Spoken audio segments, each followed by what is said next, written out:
Government జాబ్స్కి ఎవరైతే prepare అవుతున్నారో వాళ్ళందరికీ గుడ్ న్యూస్. ఈ నోటిఫికేషన్ వచ్చేసి తెలంగాణ డిస్టిక్ కోర్టులో అయితే ఉంటుంది. ఈ నోటిఫికేషన్స్ కావాల్సిన కంప్లీట్ ఇన్ఫర్మేషన్ అయితే ఈ వీడియోలో ఉంటుంది. ఎక్కడ కూడా స్కిప్ చేయకుండా చూడండి. ఈ నోటిఫికేషన్కి కావాల్సిన అర్హతలు, అలాగే అప్లికేషన్ ప్రాసెస్, ఎగ్జామినేషన్ ఫీ ఎలా ఉంటుందో ఈ వీడియోలో అయితే తెలుసుకుందాం. సో ఎవరు కూడా స్కిప్ చేయకండి. ఇంతవరకు అయితే మన ఛానల్ని ఎవరైతే సబ్స్క్రైబ్ చేయకుండా చూస్తున్నారో వాళ్ళందరూ అయితే సబ్స్క్రైబ్ చేసుకోండి. మీకు వీడియో యూజ్ఫుల్గా అనిపిస్తే మాత్రం మీ ఫ్రెండ్స్ అందరికీ షేర్ చేయండి.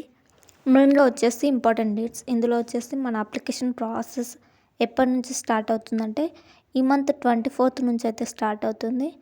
నెక్స్ట్ మంత్ 13th అయితే ఎండ్ అవుతుంది. అండ్ నెక్స్ట్ వచ్చేసి ఎగ్జామ్ వచ్చేసి టెంటేటివ్ చెప్పారు, ఏప్రిల్లో అయితే ఉంటుంది computer based exam. And vacancies వచ్చేసి డిస్ట్రిక్ట్ వైజ్ వేకెన్సీస్ అయితే ఉంటాయి. సో అది వచ్చేసి లాస్ట్లో అయితే డిస్కస్ చేసుకుందాం. ఏ డిస్టిక్లో అయితే వేకెన్సీస్ ఎక్కువగా ఉన్నాయో, మీ డిస్టిక్లో ఉందో లేదో అయితే లాస్ట్ వరకు చూడండి, మీకే తెలుస్తుంది. ఎడ్యుకేషనల్ క్వాలిఫికేషన్ వచ్చేసి ఎనీ డిగ్రీ అనమాట, ఏ డిగ్రీ అయినా కూడా పర్లేదు.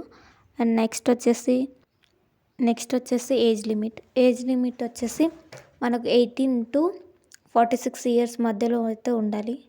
వీళ్ళు ఇక్కడైతే మెన్షన్ చేశారు కదా, ఈ డేట్స్ మధ్యలో అయితే మన డేట్ ఆఫ్ బర్త్ అనేది మ్యాచ్ కావాలి.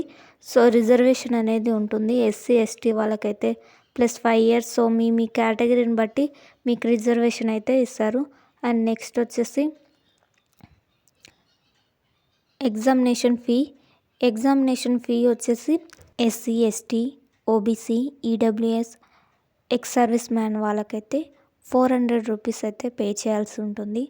అండ్ మిగతా వాళ్ళకంటే ఓబీసీ బీసీ కేటగిరీ వాళ్ళకైతే 600 మాత్రమే పే చేయాల్సి ఉంటుంది, ఇంక్లూడింగ్ ఆల్ ఛార్జెస్ అనమాట. అన్ని ఛార్జెస్ కలుపుకొని 600 పే చేయాల్సి ఉంటుంది. మీ జిల్లాలో ఖాళీలు ఎన్ని ఉన్నాయో మీరైతే తెలుసుకొని అప్లై చేయాల్సి ఉంటుంది. సో మనీ అయితే నాట్ రిఫండబుల్.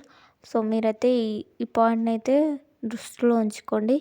నెక్స్ట్ వచ్చేసి మెరిట్ లిస్ట్ వచ్చేసి కంప్యూటర్ బేస్డ్ ఎగ్జామ్ కాబట్టి అందులో ఎక్కువ ఎవరైతే మార్క్స్ స్కోర్ చేస్తారో వాళ్ళకైతే ఇస్తారని వీళ్ళు ఇక్కడ మెన్షన్ చేశారు.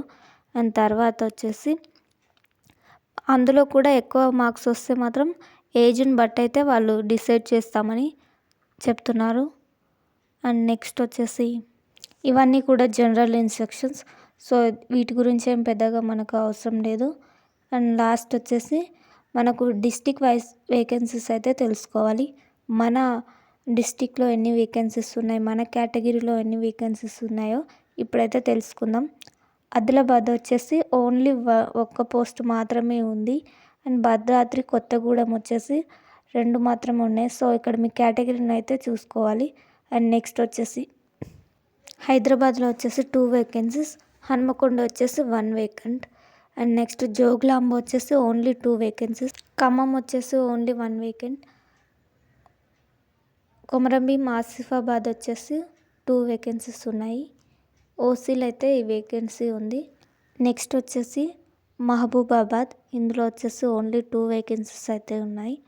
అండ్ నెక్స్ట్ వచ్చేసి మహబూబ్ నగర్లో అయితే ఓన్లీ 1 వేకెంటీ అయితే ఉంది, అది కూడా ఎస్సీ కేటగిరీకి అయితే ఇచ్చారు. అండ్ నెక్స్ట్ వచ్చేసి మంచిర్యాలలో కూడా 2 వేకెన్సీస్ అయితే ఉన్నాయి, ఎస్సీ అండ్ ఎస్టీకి అయితే ఉన్నాయి.